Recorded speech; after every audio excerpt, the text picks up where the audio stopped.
Hi friends, তো দেখুন দিদির ঘরে খাওয়া দাওয়া হচ্ছে। ডাল, এটা কি ডাল বা কি দিদি, ডালের নাম কি? উড়ি বেশি ডাল। উড়ি বেশি মানে এটা সিমের গুটির ডাল। তো সবার ভাষাটা অল্প অন্য ধরনের। তো সিমের গুটির ডাল, সাথে পটল বড়া, সাথে লেম্বু, সবার থালে থালে একই সেম খানা দেখুন। আর এখানে হচ্ছে মাংস, আমার বৌদিয়ে খায় না মাছ, সেই জন্য বৌদিকে ডাল, পটল ভাজা আর মাংস দেওয়া হয়েছে। আর পূর্ণিমাকে আমাদের জন্য মাছও আসবে, মাংস আসবে।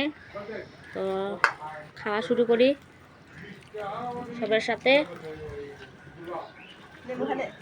আমার দিদি, আমার ভাগ্নি, পূর্ণিমার মা, বর্দি, আর এখানে আমি বসে আছি, খাওয়া হচ্ছে।